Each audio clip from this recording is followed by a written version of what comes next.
A partir de hoje, o Jornal do Estado vai exibir 2 reportagens especiais sobre a situação dos adolescentes que cumprem medidas socioeducativas em Sergipe. Na primeira reportagem, nós vamos mostrar como os internos viviam no Senan, que é o Centro de Atendimento ao Menor, que atualmente está fechado por determinação judicial. Com exclusividade, os repórteres Leonardo Barreto e Remy Costa entraram nas instalações e mostram as dificuldades para a ressocialização dos adolescentes.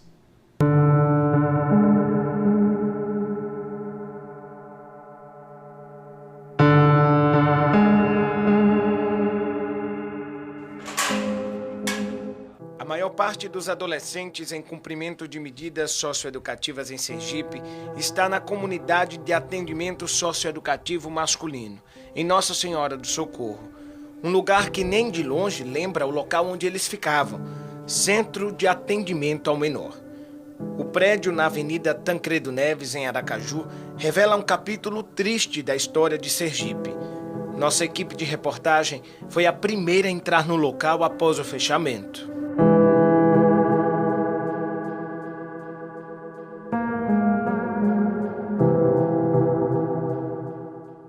As paredes, as grades, ainda guardam marcas de como era a vida por aqui. Nesta mesma área, funcionou a Fundação Estadual para o Bem-Estar do Menor, FEBEM, extinta justamente por seu histórico ditatorial e de violência contra menores.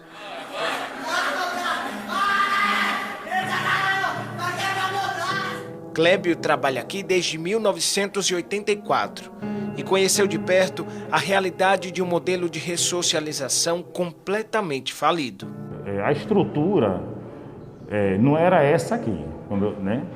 Essa estrutura aqui ela veio da década de 80 para a década de 90. Antigo Senan, onde funcionava, onde é a Cadepol. Ali tinha uma estrutura ali regida pelo Código de Menores, que era a FEBEM, né? Aonde os adolescentes tinham um regime ditatorial. Naquela época, o funcionamento era um funcionamento de adolescentes que a sociedade não reconhecia como hoje, né? Porque eram adolescentes enclausurados, presos, sentenciados.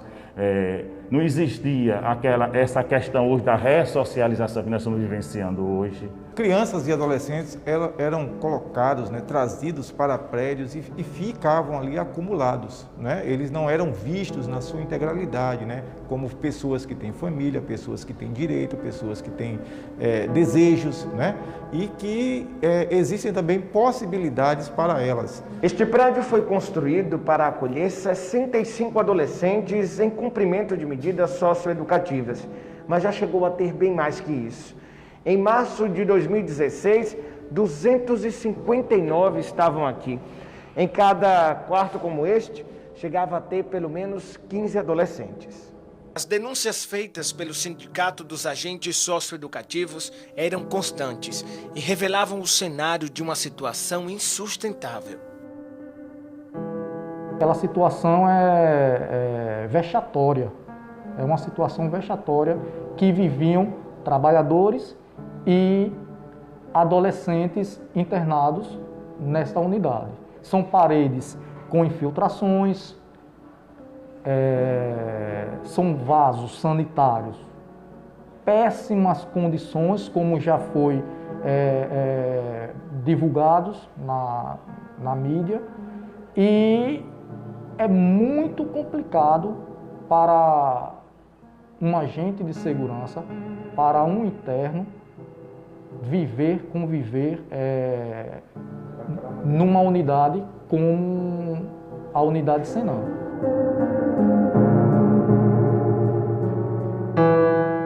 Diante da estrutura precária e da superlotação, as rebeliões eram constantes. Há 6 anos não são registradas, mas entre 2010 e 2015 foram muitas. O Clébio chegou a ser refém em uma delas. Eu era diretor aqui dessa unidade e foi justamente aqui nessa ala aqui. Aqui se chamava ala 2, né? E eu tinha um hábito de, como diretor, todas as tardes que eu saía, de fazer uma revista em todos os quartos. Quando eu cheguei no último quarto que eu entrei, eles me cercaram. Todos eles de chucho, né? Colocaram no meu pescoço, né, me saíram me arrastando, eu falei, não fazer nada com o senhor, a gente só quer ir embora. Nessa época, lembro-me como hoje, eu tinha 46 adolescentes só nessa ala, mas só fugiram 8, porque os demais não quiseram fugir. Para o Gladstone, a falta de capacitação dos agentes até 2014 também era um agravante. Desde 2007, trabalhando no Senan, ele lembra que já chegou a enfrentar 6 rebeliões por semana. A gente passou muito tempo aqui, colocados aqui como os adolescentes, jogados aqui dentro. Isso marcou, porque inúmeras rebeliões foram nesse período. A gente aprendeu, um pouco depois de entrar, só como conter, não como lidar o adolescente como um indivíduo.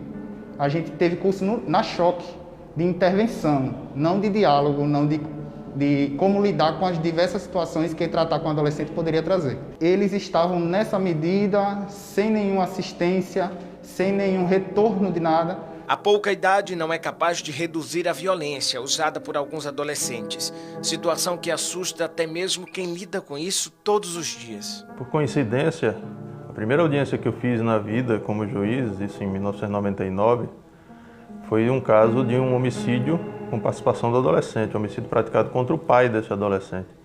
Um acerto dele com um comparsa, com 2 comparsas, uma namorada e um terceiro, por uma razão banal, pelo fato de o pai não permitir esse namoro dele com essa moça. Então ele praticou, junto com os 2, um homicídio contra o pai. Então foi um caso, por si só, já muito chocante, e especialmente pelo fato de ter sido o primeiro processo que eu cheguei na minha primeira comarca. O juiz da 17ª Vara de Sergipe, responsável pelo julgamento de casos envolvendo adolescentes que cometeram infrações, também enfrenta desafios. É diante dele que as situações são colocadas para que o encaminhamento seja dado.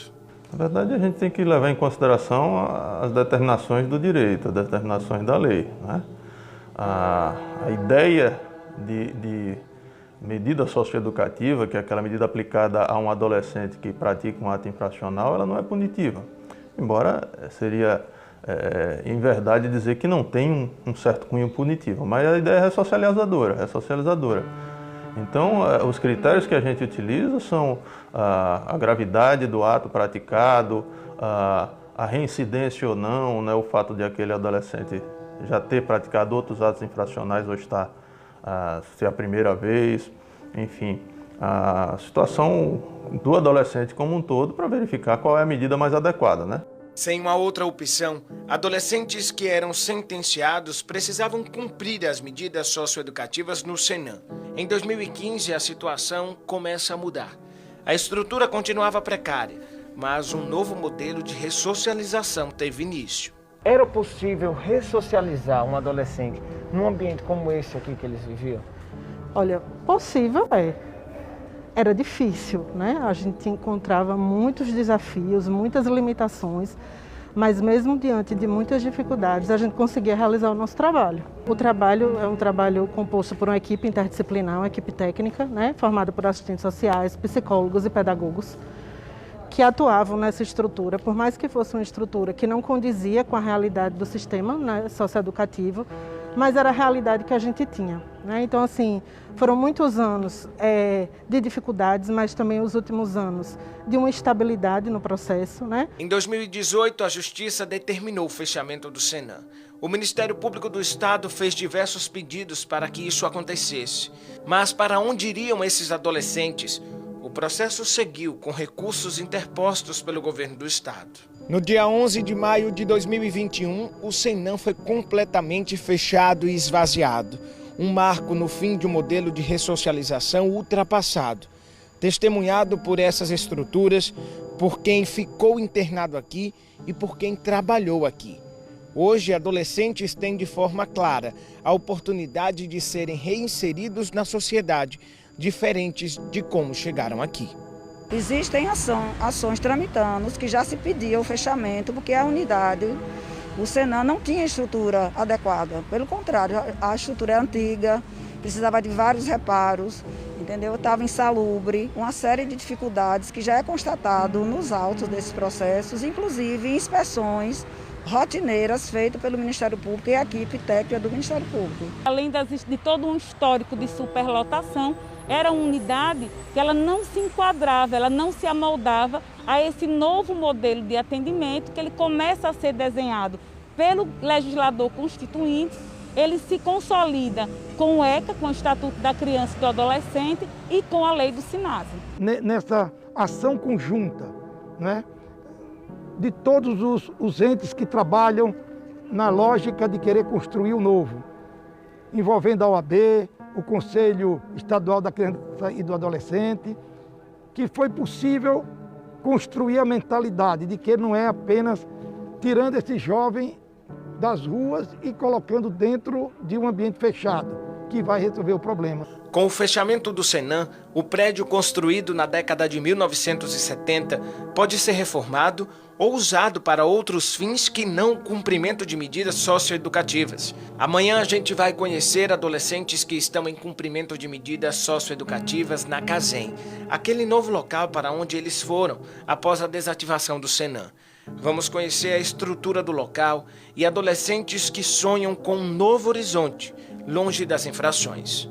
Eu tive a oportunidade de correr atrás do meu sonho, que foi interrompido pelo que eu estava cometendo na rua, se formar em medicina.